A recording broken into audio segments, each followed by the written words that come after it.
இது போன்ற ஜாப் மற்றும் ஸ்டடி மெட்டீரியல் வீடியோஸை தொடர்ந்து பார்க்க நம்ம சேனலை சப்ஸ்கிரைப் பண்ணிவிட்டு பக்கத்தில் இருக்கிற பெல் பட்டனை கிளிக் பண்ணி ஆல் அப்படிங்கிற ஆப்ஷனை சூஸ் பண்ணிட்டா நம்ம சேனலில் பப்ளிஷ் பண்ணுற அனைத்து வீடியோக்களும் நீங்கள் மிஸ் பண்ணாமல் பார்க்கலாம்.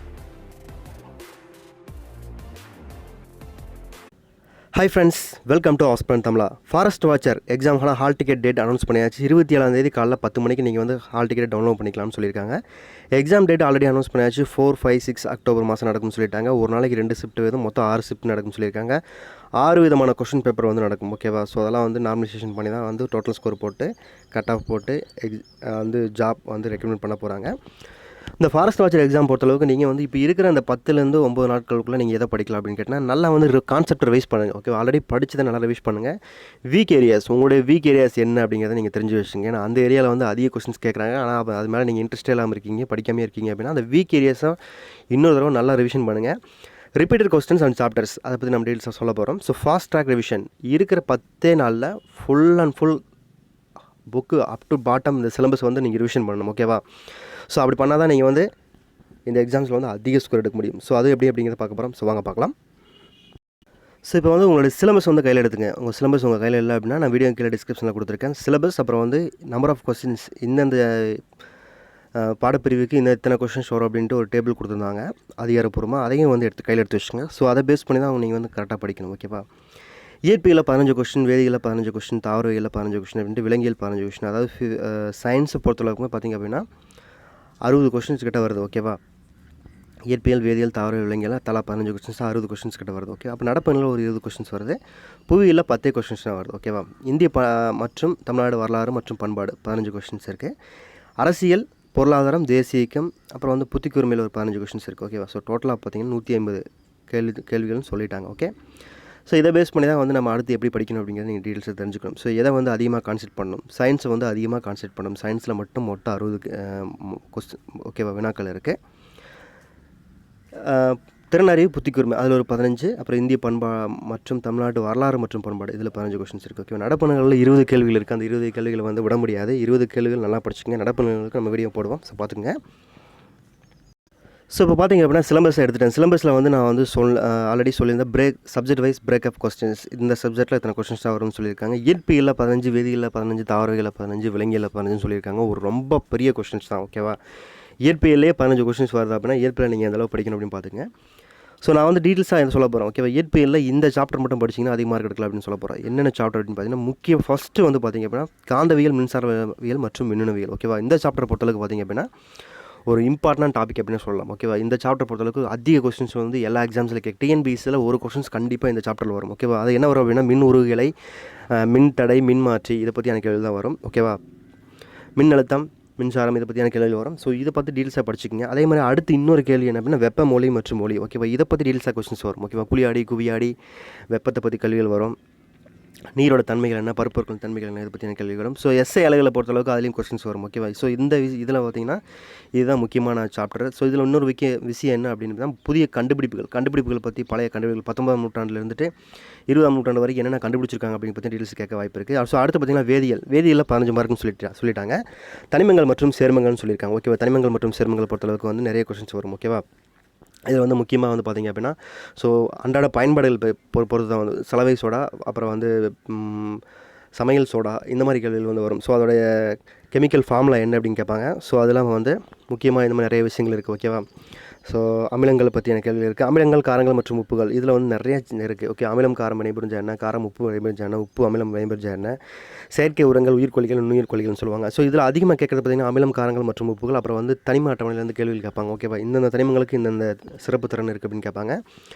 பாதரசம், அப்புறம் இந்த ஆன்டிமனி இந்த மாதிரி கேள்விகள் நிறைய சாப்டர்ஸ் இருக்குது, ஓகேவா? ஸோ அதை வந்து ஸ்கூல் புக்கில் பார்த்திங்க அப்படின்னா டீல்ஸாக படிக்கலாம். ஸோ முக்கியமான விஷயங்களை மட்டும் கடைசி நேரத்தில் ரிவிஷன் பண்ணுங்கள், அதே போதுமான. தாவரவியலை பொறுத்தளவுக்கு பார்த்திங்க அப்படின்னா அதே மாதிரி தான். ஸோ 15 கொஸ்டின்ஸ் வரும்னு சொல்லியிருக்காங்க. தாவரவியலையும் பார்த்திங்கன்னா முக்கியமான விஷயங்கள் பார்த்திங்க அப்படின்னா தாவரங்கள் வகைகள், ஓகேவா? உயிரினங்களின் பல்வேறு வகைகள், உணவூற்று மற்றும் திட்ட உணவு, சுவாசம் சொல்லியிருக்காங்க. ஒளிச்சேர்க்கை, அப்புறம் வேர்கள், ஓகேவா? தண்டுகள், அமைப்புகள் இதை பற்றியான அந்த 6th to 8th புக்கிலேருந்து அதிக கொஸ்டின்ஸ் வரும், ஓகேவா? ஸோ பொதுவாக வந்து 10th புக்கு நல்லா ரிவிஷன் பண்ணிக்க. ஸோ அது கொஸ்டின்ஸ் வரும். 15 கொஸ்டின் அப்படிங்கும்போது தாவரவியல் மற்றும் 15 கொஸ்டின் அப்படிங்கும்போது நம்ம அவாய்ட் பண்ண முடியாது, கண்டிப்பாக டீல்ஸாக படிச்சுக்கங்க. விலங்கியல் அதே மாதிரி மனிதனுடைய உறுப்புகளை பற்றி தான் கேள்வி வரும். உதாரணத்துக்கு பார்த்தீங்கன்னா இதயம், நுரையீரல், கல்லீரல், ஸோ அனைத்து A to bottomலேருந்து கண்டிப்பாக அதை வரும். ஸோ பற்களின் வாய்ப்பாடு என்ன, ரத்த பிளட் குரூப் என்ன, இந்த மாதிரி கேள்விகள் வரும். ஓகேவா? ஸோ இன்னொரு விஷயம் என்ன அப்படின்னா, அந்த ஊட்டச்சத்துக்களை பொறுத்தளவுக்கு வைட்டமின்கள், கார்போஹைட்ரேட்டுகள், கொழுப்புகள் இது செரிமானம் ஆகுது அப்படின்னு சொல்லி கேட்பாங்க. ஸோ விட்டமின்களை பொறுத்தளவுக்கும் விட்டமின்களுடைய கெமிக்கல் நேம்ஸ் கேட்பாங்க. ஸோ என்னென்ன விட்டமின் பற்றாக்குறை, என்ன நோய் வருதுன்னு கேட்பாங்க. இது வந்து கண்டிப்பாக முக்கியமான விஷயங்கள். இதை வந்து கடைசியில் கண்டிப்பாக வந்து டீட்டெயில்ஸாக படிச்சுக்கங்க. நடப்பு நிகழ்வை பொறுத்தளவுக்கு இப்போ கொடுத்துருக்கிற எல்லா டாப்பிக்லேருந்து நடப்பு நிகழ்வு கேட்பான்னு சொல்லியிருப்பாங்க. நடப்பு நிகழ்வு பொறுத்தளவுக்கு பார்த்திங்க அப்படின்னா தேசிய சின்னங்கள், மாநிலங்கள் தோற்றம்னு சொல்லியிருக்காங்க. ஸோ அதை பற்றியெல்லாம் கேட்கறக்கு வாய்ப்புகள் அதிகமாக இல்லை. ஸோ ஸ்போர்ட்ஸ், விருதுகள், பட்டங்கள் இதை பற்றியும் கேட்பாங்க. ஓகேவா? ஸோ ஸ்போர்ட்ஸை பொறுத்தளவுக்கு பார்த்திங்க அப்படின்னா ஸ்போர்ட்ஸ்லேருந்து யார் என்ன ஸ்போர்ட்ஸில் வின் பண்ணாங்க, ஸோ இந்த பிவி சிந்து எதோட தொடர்புடையவர், கிடம்பி கங்குலி எதுக்கு சம்மந்தப்பட்டவர், இந்த மாதிரி கேள்விகள் கேட்பாங்க. ஸோ அடுத்து பார்த்திங்க அப்படின்னா விருதுகள் மற்றும் பட்டங்களை பொறுத்தளவுக்கு பார்த்திங்க அப்படின்னா பாரத ரத்னா, பத்ம விபூஷன் இதை பற்றி தான் கேள்வி கேட்பாங்க. ஸோ பத்மபூஷன், ஓகேவா? பத்மபூஷன், பத்மஸ்ரீ, ஓகேவா? ஸோ இப்போ பொதுவாக வந்து பாரத ரத்னா வந்து இந்த வருஷம் நிறையா கொடுத்துருக்காங்க. ஸோ அது யார் எது சம்மந்தப்பட்டவங்க அப்படின்னு தெரிஞ்சுக்கங்க. ஸோ அதுலேருந்து கண்டிப்பாக ஒரு கொஸ்டின் எதிர்பார்க்கலாம். இந்தியா மற்றும் அதன் அண்டை நாடுகள் அப்படின்னு சொல்லும்போது என்ன அப்படின்னு பார்த்தீங்க அப்படின்னா பிரிக்ஸு, அப்போ இதுதான் இந்த மாதிரி கேள்விகள் தான். ஓகேவா? பிரிக்ஸு, G7 மாநாடு, G20 மாநாடு. G7 மாநாட்டுக்குலாம் பார்த்தீங்கன்னா மோடி வந்து கஸ்ட்டாக போயிருந்தார். ஸோ நம்ம G7ல் கிடையாது. ஸோ கஸ்ட்டாக போயிருந்தார் அப்படின்னா இந்த கஸ்ட்டாக எதுக்கு போயிருந்தார், எந்த நாட்டில் G7 நடந்துச்சு, மோடி பங்கேற்றார் அப்படிலாம் கொஸ்டின் கேட்பாங்க. ஸோ அதெல்லாம் கரண்ட் அஃபேர்ஸ். அறிவியல் சம்மந்தமான கரண்ட் அஃபேர்ஸ் பொறுத்தளவுக்கு பார்த்தீங்கன்னா விண்வெளி, ஓகேவா? அரசியல், ஓகே, அரசியல் அறிவியல் சொல்லியிருக்காங்க. ஸோ அறிவியல் கீழே இருக்குது. அரசியல் அறிவியல் பொறுத்தளவுக்கு பார்த்திங்க அப்படின்னா இந்த பொதுத் தேர்தல் நடத்துவதில் ஏற்படும் பிரச்சனைகள், இந்தியாவில் உள்ள அரசியல் கட்சிகள், அரசியல் முறையும், பொதுமக்கள் விழிப்புணர்வு மற்றும் பொதுமக்கள் நிர்வாகம் சொல்லியிருக்காங்க. சமூக நலம் சார்ந்த திட்டங்கள், அதன் பயன்பாடுன்னு சொல்லியிருக்காங்க. ஓகேவா? மத்திய அரசால் உருவாக்கப்பட்ட திட்டங்கள் என்னென்ன, அதை பற்றி டீட்டெயில்ஸ் வந்து தெரிஞ்சுக்கங்க. இந்த திட்டம் எதுக்கு யூஸ் ஆகுது, இந்த திட்டம் எப்போ முடிவடை போகுது, எப்போ ஸ்டார்ட் பண்ணாங்க, எந்த ஆண்டில் நடைமுறைப்படுத்தினாங்க அப்படிங்கிறலாம் டீட்டெயில்ஸ் தெரிஞ்சுங்க. புவி நிலக்குறிகள் பற்றி சொல்லியிருக்காங்க. ஸோ இப்போ உதாரணத்துக்கு பார்த்திங்க அப்படின்னா திண்டுக்கல்லில் பூட்டை வந்து புவிசார் குறியீடு கொடுத்தாங்க. பழனி பஞ்சாமிர்தம், திருப்பதி லட்டு, இந்த மாதிரி தஞ்சாவூர் தலையாட்டு பொம்மை, இந்த மாதிரி நிறைய கொடுத்தாங்க. இந்த ஆண்டு எது கொடுத்தாங்க அப்படிங்கிற மாதிரி டீட்டெயில்ஸை தெரிஞ்சுங்க. ஓகேவா? ஸோ கரண்ட் அஃபேர்ஸ் பொறுத்தளவுக்கு இந்த பொருளாதாரத்தை பொறுத்தளவுக்கு அதாவது பொருளாதாரத்துலேருந்து கேள்விகள் வரும். ஓகேவா? RBI வந்து எக்ஸஸ் மணி வந்து கவர்மெண்ட் கொடுக்கணும்னு சொன்னாங்க. ஸோ அந்த மாதிரி கேள்விகள் தொடர்ந்து கேட்பாங்க. அறிவியலை பொறுத்தளவுக்கு பார்த்தீங்கன்னா ISRO, Chandrayaan 2, NASA, European space agency, சீனாவில் வந்து லேட்டஸ்ட்டாக விட்ட சேட்டலைட்ஸ் கொள்வாங்க. பொதுவாக இந்தியாவை பொறுத்தளவுக்கு இஸ்ரோவில் வந்து டீட்டெயில்ஸாக வந்து கொஸ்டின்ஸ் கேட்பாங்க. சந்திரயான் பற்றியான கேள்விகள் வர வாய்ப்பு இருக்குது. லேண்டர் நேம் என்ன அப்படின்னு கூட கேட்பாங்க. விக்ரம் லேண்டர். ஸோ இந்த மாதிரி கேள்விகள் அதிகமாக வரும். ஸோ புவியியலை பொறுத்தளவுக்கு பார்த்தீங்கன்னா 10 கொஸ்டின் தான் சொல்லியிருக்காங்க. 10 கொஸ்டின் அப்படின்னு பார்க்கும்போது முக்கியமானது பார்த்திங்க அப்படின்னா ஸோ டிஎன்பிசியில் கடந்தால வந்து துணைக்கோள்களை பற்றி கேட்டிருந்தாங்க. ஸோ புவியோட 23 டிகிரி சாய்ந்தாயிடுச்சு மற்றும் அச்சரேகை தீர்க்கரை பற்றி கேள்வி வரும். காலநிலை மற்றும் தட்பவெப்பநிலை பற்றி கேள்விகள் வரும். ஸோ முக்கியமாக இதில் கேட்கக்கூடிய கொஸ்டின் அப்படின்னு பார்த்தீங்கன்னா மண் வகைகள் மற்றும் கனிமங்கள், இயற்கை வளங்கள், காடுகள் பற்றி தான் கொஸ்டின்ஸ் வந்து அதிகமாக கேட்பாங்க. ஸோ அதை பற்றி கேட்கையில் வந்து இந்த மண்ணில் இந்த இது நடக்குது, காரிஃப், ராபி குரோப்பை பற்றியான கேள்விகள் வரும். காடுகள் மற்றும் வனவியல் அப்படிங்கும்போது சரணாலயங்கள் எங்கே இருக்குது, உதாரணத்துக்கு தமிழ்நாட்டில் களக்காடு, முண்டந்துறை, இதில் வந்து அதிகமாக முக்கிய உயிரினம் என்ன, ஓகே, களக்காடு அப்படின்னாவே இந்த உயிரினம் தான் அப்படிங்கிற மாதிரி கேள்வி கேட்பாங்க. ஸோ அந்த உயிரினம் எது அப்படின்னு கேட்பாங்க. விவசாய முறைகள், போக்குவரத்து மற்றும் தகவல் பரிமாற்றம், ஓகேவா? NH ரோடு எது அப்படின்னு கேட்பாங்க. சமூக புவியியல், மக்கள் தொகை அடர்த்தி மற்றும் பரவல், சென்சஸ் 2011 வந்து அப்படிங்கிறது ஒரு முக்கியமானது. இயற்கை பேரழிவு மற்றும் பேரிடர், சுனாமி எந்த ஆண்டு ஏற்பட்டுச்சு, ஸோ இதெல்லாம் பற்றி டீட்டெயில்ஸாக கேள்வி கேட்பாங்க. இந்திய பண்பாடு மற்றும் தமிழ் பண்பாடு வரலாறு, இதில் 20 கேள்விகள் கேட்குறதா சொல்லியிருக்காங்க. ஓகே, ஸோ இதை பற்றி நீங்கள் ஸ்கூல் புக்கில் டீட்டெயில்ஸாக படிச்சிருப்பீங்க. ஸோ இதை பற்றி நம்ம எதுவும் சொல்ல தேவையில்லை. ஸோ டீட்டெயில்ஸாக வந்து படிச்சுங்க.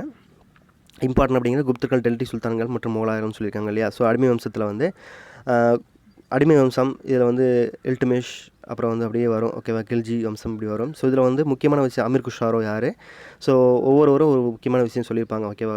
ஒற்றர்கள் வச்சுருந்தாங்க, இந்த மாதிரி கொள்கை யார் வந்து பெண் அடிமை வம்சம் அரசி, குப்தர்களை பொறுத்தளவுக்கு வந்து அவங்க வந்து யாரை வீழ்த்தி வந்தாங்க. ஸோ அவங்களோட டீட்டெயில்ஸ் எல்லாமே படிச்சுங்க. ஸோ மோலாயரை பொறுத்தளவுக்கு அக்பர், இந்த விஷயங்கள் டீட்டெயில்ஸாக படிச்சுங்க. அக்பர், தீனிலாகி, தாஜ்மஹால், இதெல்லாம் வந்து டீட்டெயில்ஸாக படிச்சுங்க. ஸோ அக்பர் வந்து புதுசாக ஒரு மதத்தை உருவாக்குனார். மோலாயரை பற்றி டீட்டெயில்ஸாக படிச்சுங்க. மராட்டியர்கள் விஜயநகரத்தில் வந்து நீங்கள் டீட்டெயில்ஸாக வந்து முக்கியமான விஷயங்கள் படிச்சுங்க.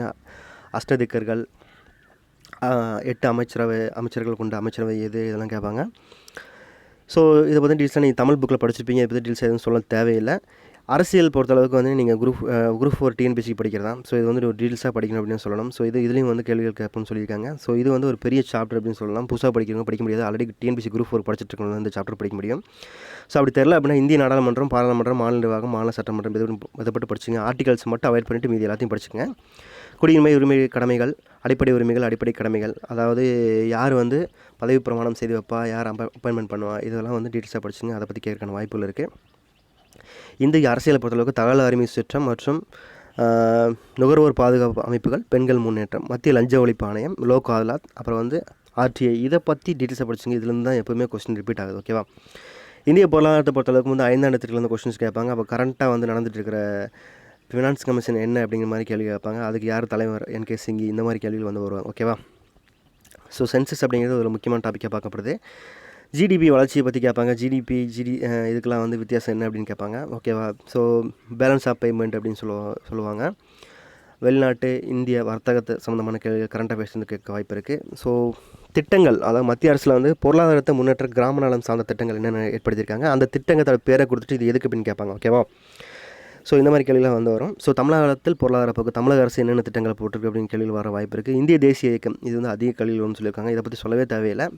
ஸோ வங்கப்பிரிவினையிலேருந்து சுதந்திரம் வாங்க வரைக்கும் என்னென்னலாம் படிச்சிருக்கீங்களோ அதை பற்றி அத்தனை டீட்டெயில்ஸும் வந்து கண்டிப்பாக கேட்பாங்க. ஸோ ரொம்ப ஈஸியான சாப்டர் அப்படின்னு சொல்லலாம். திறனறிவு மற்றும் புத்திக்கூர்மை பொறுத்தளவுக்கு நம்ம ஆல்ரெடி எக்கச்சக்கமான வீடியோஸ் போட்டிருக்கோம். இன்னும் வந்து 10 நாளில் வீடியோஸ் போடுவோம். அதையும் நல்லா பாருங்கள். ஸோ நல்லா ரிவிஷன் பண்ணிங்க. உங்களோட வீக் ஏரியாஸ் என்ன அப்படிங்கிறத நீங்கள் தெரிஞ்சு வச்சு நீங்கள் வந்து கரெக்டாக அட்டன் பண்ணிங்க அப்படின்னா நீங்கள் வந்து கண்டிப்பாக பாஸ் பண்ணலாம். ஸோ கண்டிப்பாக நீங்கள் பாஸ் பண்ணுவீங்க. All the best. பாய்.